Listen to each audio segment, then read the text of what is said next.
Saúde e você. Oferecimento. Nefrusa. 35 anos de bom serviço prestado. Fone 3225-1619. Olá, muito bom dia a você de casa. Sejam todos muito bem-vindos ao Saúde e Você dessa semana. No programa de hoje vamos falar sobre a bichectomia, que é a famosa cirurgia para diminuir as bochechas. Você vai aprender como ajudar os pequenos a andar. Vamos saber por que a perda da audição é tão comum nos idosos. E ainda, você vai conhecer a diferença entre varizes e vasinhos. E mais, quais os alimentos que tiram boa parte da vontade de comer doces. Fica com a gente, o programa está só começando.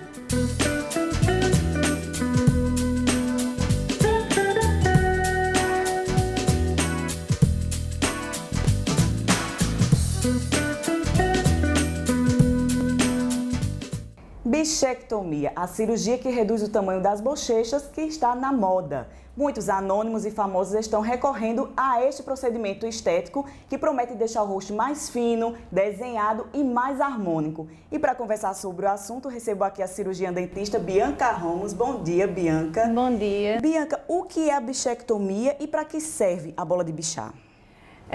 A bola de Bichat foi descoberta em 1802 por um anatomista e recebeu o seu nome.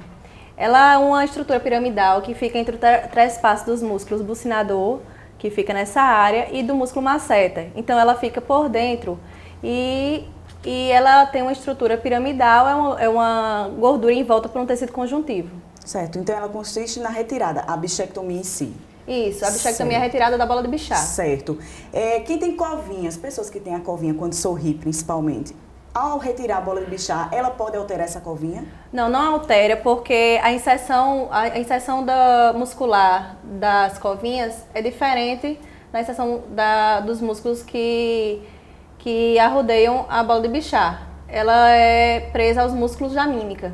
Entendi. Quais são as pessoas que têm indicação para fazer esse tipo de cirurgia? São pessoas que estão insatisfeitas com o rosto mais arredondado, que emagrece e a bochecha continua saliente.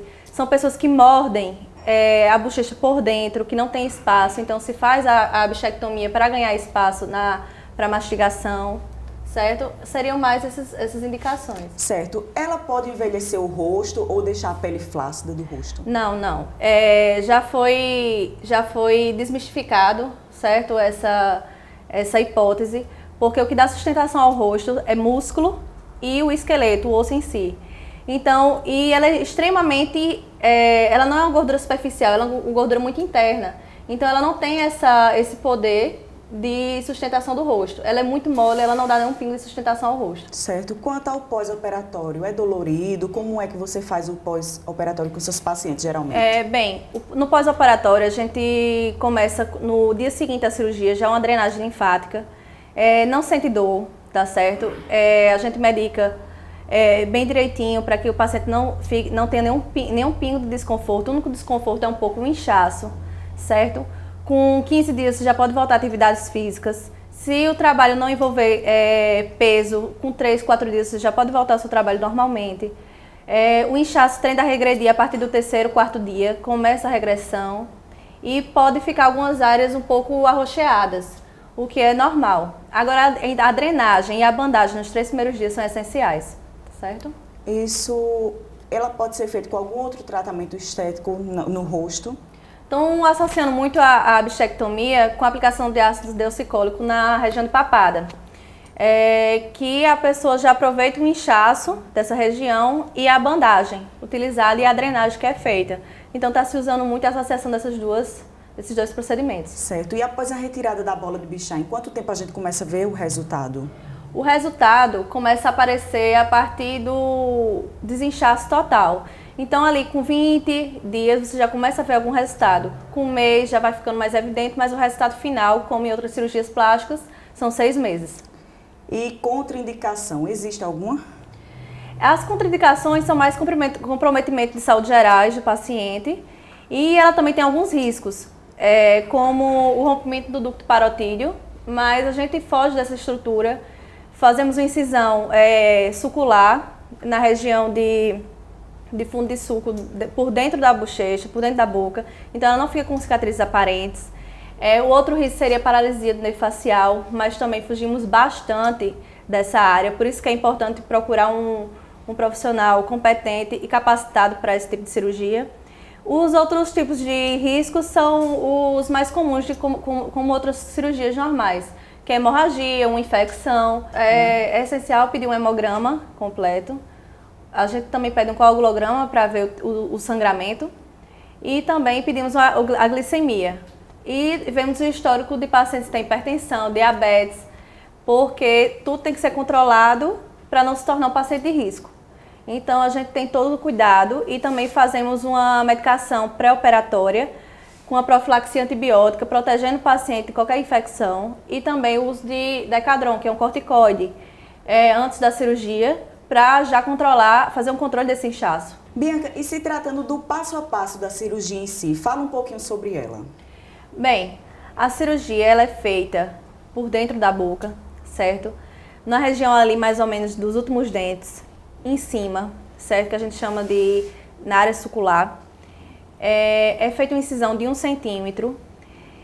O músculo é um pouco divulsionado até achar a bola de Bichat, a gordura de Bichat. A gente vê ela bem nítida, porque ela tem uma coloração bem característica, amarelada. Então ela se destaca dos outros tecidos.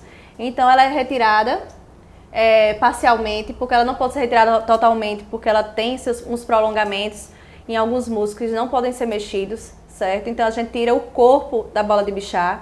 Ok, Bianca, muito obrigada por sua participação e até uma próxima. Obrigada você, até mais. Entre os problemas mais comuns para os idosos está a perda auditiva, que segundo a Organização Mundial da Saúde acomete 1/3 da população acima dos 65 anos e metade daquele com mais de 75 anos. Existem alguns fatores que podem contribuir para o agravamento do problema e dificultar o tratamento. É o que vamos conferir agora.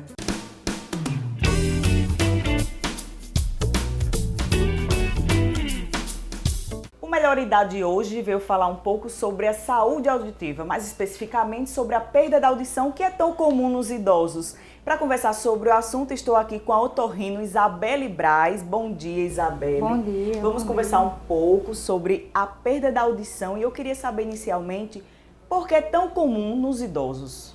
Então, a perda da audição chega a ter uma prevalência nos idosos de 60%. E é comum porque à medida que a gente vai envelhecendo, algumas células do nosso organismo vão morrendo, incluindo algumas células da audição, além de ter também uma degeneração no nervo auditivo.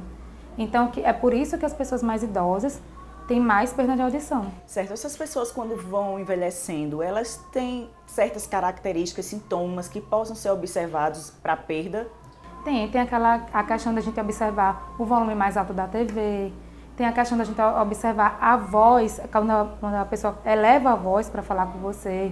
Às vezes fica perguntando, não consegue entender o que você está falando, né? Se irrita.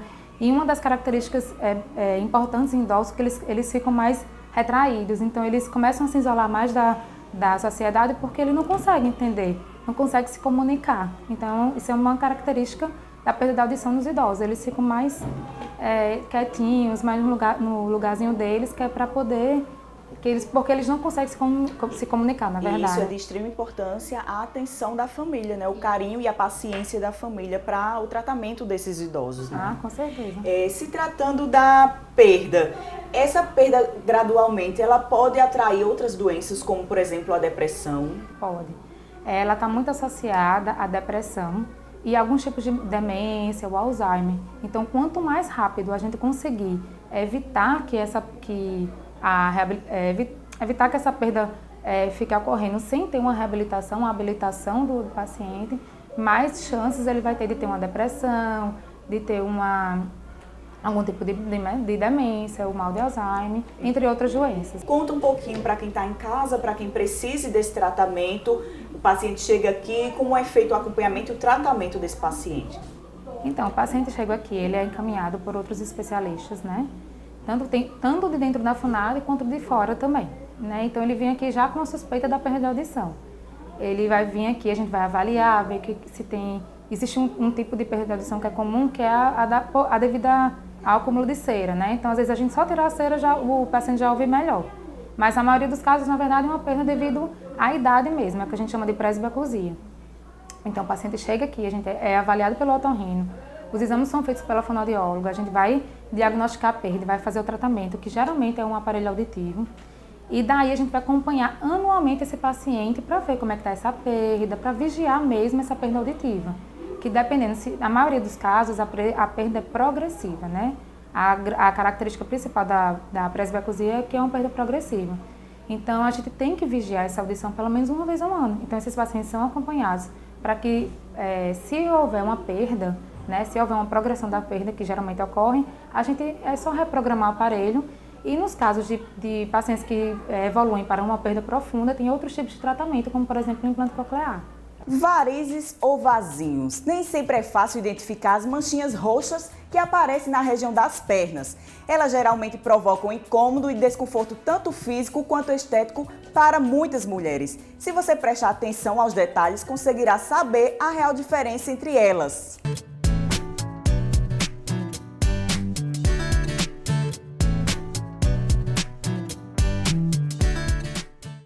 Varizes ou vasinhos, geralmente caracterizado pelas manchinhas roxas no corpo, geralmente das mulheres, que nem sempre é fácil de identificar. Como incomoda demais, tanto a estética quanto emocional dessa mulher. Mas para conversar sobre o assunto, estou aqui com o Dr. Luiz Gustavo, ele que é angiologista e vai tirar um pouco de nossas dúvidas agora. Doutor, bom dia. Bom dia, Tatiana. Qual é a diferença entre varizes e vasinhos? Varizes, conceitualmente, são vasos que são dilatados e tortuosos e que perdem sua função.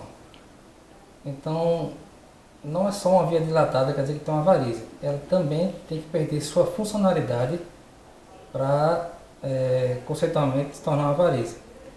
As varizes, as veias da perna, a circulação, normalmente ela vem de circulação arterial, ela vem do coração e irriga os membros inferiores.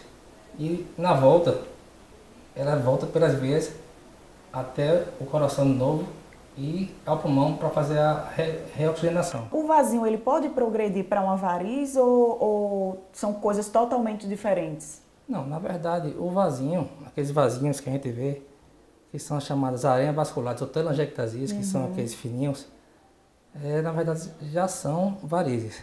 Porém de um diâmetro menor. Porém de um diâmetro menor. Se não for cuidado, isso aí pode aparecer outras varizes com diâmetro maior e causar outros problemas. Como inchaço, sensação de peso na perna. Tá. Quem tem variz e vasinho pode fazer atividade física ou ela é uma contraindicação? Não, muito pelo contrário. Assim, quem tem vasinho na perna deve fazer atividade física porque aquilo estimula a circulação. Principalmente exercício de panturrilha, que a gente chama que é o coração periférico da perna, né? Então, quando você faz aquele tipo de exercício de panturrilha, faz com que ajude a retornar o sangue venoso, justamente contra a gravidade, né? É um dos principais problemas. Doutor... Algumas pessoas que têm esses vasinhos menores na perna, varizes, principalmente exercício de impacto, devem usar meia de compressão para fazer esse exercício. Porque isso aí, o exercício de impacto é diferente. Um squash, como aquele exercício de jumping que tem. Aquilo ali realmente, você fazendo uma compressão com uma meia elástica, isso melhora a performance circulatória da perna. A musculação em si, você fazendo com muito peso, ela pode provocar o vasinho ou a variz? Tem alguma relação ou isso não interfere? Porque você faz muita força com a perna, isso prejudica de alguma forma?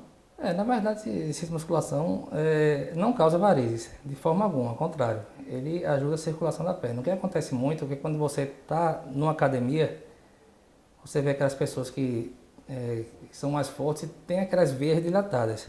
Mas aquilo ali não são varizes. Isso aí justamente acontece muito na veia de braço e também acontece na veia de perna.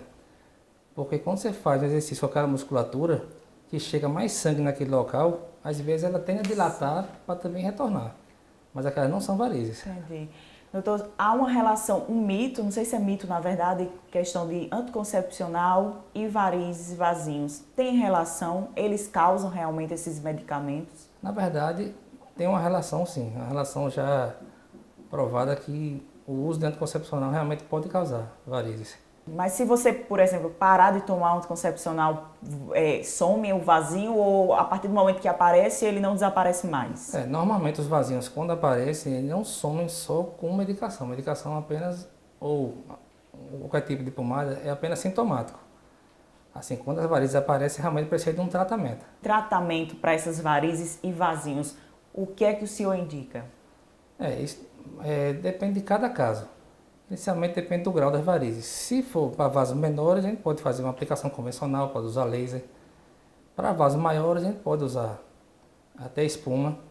Assim, mais Que é um tratamento que está bem na atualidade mesmo, né? Essa questão da espuma para tratar as varizes. Nesse caso, são as varizes que são tratadas.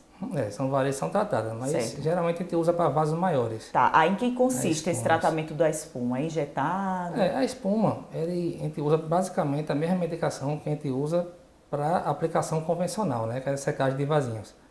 Só que a gente mistura, faz uma mistura com ar e ali ela fica numa consistência de que o sangue não consegue lavar rápido aquela espuma que a gente chama de espuma densa, que fica dentro do vaso. E aquele contato com a parede do vaso, por mais tempo, acaba destruindo. Entendi.